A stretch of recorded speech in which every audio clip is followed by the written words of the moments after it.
The blood on his white wedding suit wasn't his. That was the first thing the guests noticed when Kang Min-jae walked back into the ballroom. The second thing they noticed was the woman standing behind him. Because the woman everyone believed was dead was suddenly alive. And she was smiling. The champagne glasses stopped halfway to people's lips. The music died. The bride standing at the altar turned pale so fast it looked painful. 3 years earlier, Amara Okoye had vanished after a fire destroyed an apartment in Seoul. The police called it an accident. Her body was never fully recovered, but her passport, her jewelry, and her phone were found inside. Everyone accepted that she was dead. Especially the man who had betrayed her. Especially the woman wearing his ring. And now, on the exact day of his second wedding, Amara returned wearing black gloves, diamond earrings, and the same calm expression she had the night her life was destroyed. Min-jae looked like he had seen a ghost. Because in a way, he had. Nobody in that ballroom knew the truth. Not yet. What nobody knew was that 3 years ago, Amara had not only discovered her fiancé cheating with her best friend. She discovered they were planning to erase her completely. Back then, Amara was just another African graduate student surviving in Seoul. Smart, quiet, ambitious. She translated contracts for a powerful Korean tech company while finishing her master's degree. That was where she met Min-jae. Rich, untouchable, the future heir to the Kang Group empire. People said he changed after meeting her. He became softer, less cold, obsessed almost. The internet loved them. The African girl and the Korean billionaire heir. It felt like a movie until it became a nightmare. Because love was never the real reason Min-jae got close to her. Amara learned that the hard way 2 months before their wedding. It started with a message. One anonymous email. One attachment. One video. At first, she thought it was fake. Until she watched Min-jae sitting inside a private room with her best friend, Yuna. Laughing. Kissing. Planning. Not just an affair. A setup. The company Min-jae's father built was collapsing under hidden debt. Investors were running. Prosecutors were already investigating financial fraud. The Kang family needed a scapegoat. Someone disposable. Someone foreign. Someone easy to blame. Amara. The plan was simple. Frame her for transferring company money overseas. Marry her first so everything looked believable. Then let the scandal destroy her while Min-jae walked away clean. And the worst part, Yuna helped him plan it. The same woman who cried with Amara, ate with her, slept in her apartment after heartbreaks. That night, Amara confronted nobody. She smiled. She cooked dinner. She acted normal. And secretly, she copied every file she could find. Every transaction. Every conversation. Every hidden account. But she underestimated how dangerous powerful people become when cornered. 3 nights later, her apartment exploded into flames. The entire building nearly burned down. The news spread everywhere. African student dies in tragic Seoul fire. Case closed. Except Amara didn't die. Because 30 minutes before the explosion, she received another anonymous text. Run. That single word saved her life. She escaped through the back staircase with nothing except a burned passport and the flash drive hidden inside her jacket. And while the world believed she was dead, Amara disappeared. For 3 years. No social media. No contacts. Nothing. But dead people are hard to track. And angry women are even harder to stop. During those 3 years, Amara built something dangerous. Not with revenge. With patience. She used the financial evidence to quietly contact one of Kang Group's biggest international rivals. She exposed hidden corruption, offshore accounts, illegal deals. Executives started disappearing from the company one by one. Investigations reopened. Stocks crashed. And nobody ever connected it back to the dead woman from the fire. Until the wedding. Min-jae's second wedding wasn't about love. It was survival. His family arranged a marriage with the daughter of another billionaire to save the company from collapse. But 15 minutes before the vows, every screen in the ballroom turned black. Then came the video.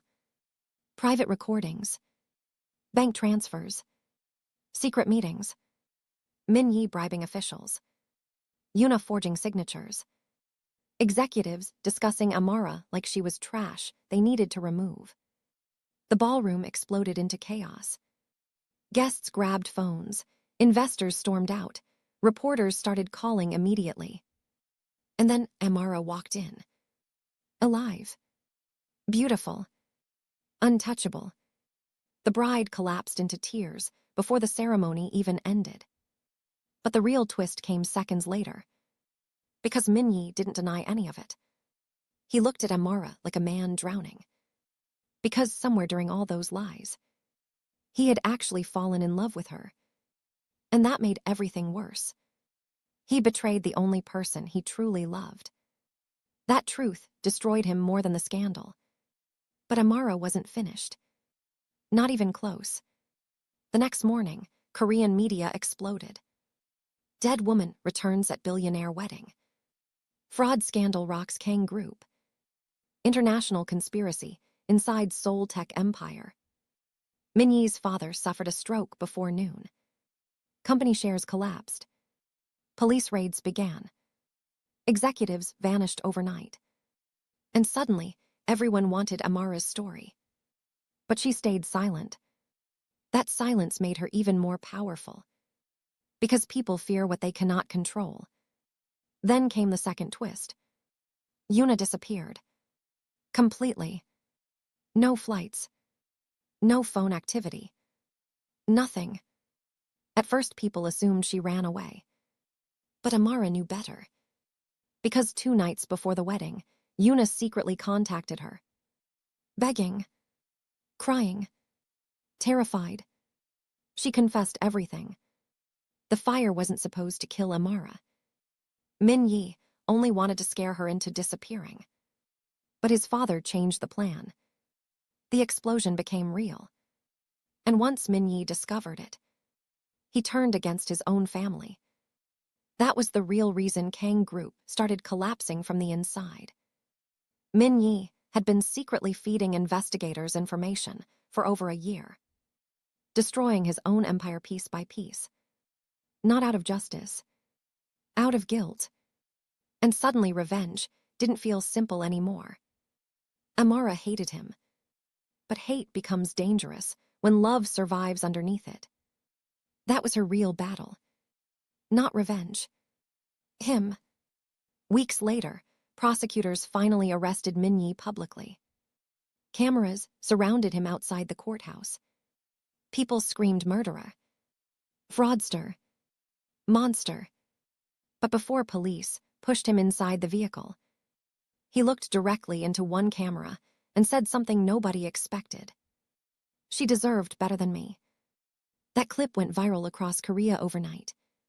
And somehow, the public started turning on Amara. Not because she lied. Because people love tragic men. Online comments blamed her for destroying him. Others accused her of using him for money. Racist headlines appeared. Talk shows attacked her. After surviving betrayal, murder attempts, and revenge, Amara found herself fighting something uglier. Public hatred. But she refused to disappear again. Instead, she did something nobody expected. She bought Kang Group. Quietly. Through shell companies and international investors, Amara became the largest shareholder of the empire that tried to bury her. And the moment the announcement became public, the internet broke. The dead African girl they mocked now owned Seoul's most powerful company. People who ignored her suddenly bowed. People who insulted her suddenly praised her. But power changes loneliness. At the top, there was nobody left she could trust. especially not herself. Months later, Amara visited Min-jae in prison. Nobody knows what was said during that meeting, but witnesses claimed he cried the entire time. And when she walked out, she was crying too. Not every revenge story ends with happiness. Sometimes revenge only proves how deeply you were hurt. Min-jae eventually received a reduced sentence after exposing his father's crimes completely. Yuna was later found hiding overseas under a fake identity. The Kang Empire never recovered, but Amara did. Slowly, painfully, completely. A year later, she stood on a rooftop overlooking Seoul, no longer the scared student people thought they could erase. She had survived betrayal, survived power, survived love. And somehow, that was the hardest part. Because the people who destroy you are sometimes the same people you once wanted forever. And that truth never stops hurting. If this story shocked you, make sure you like the video, subscribe to the channel, and comment below. Would you forgive someone who betrayed you if they truly regretted it?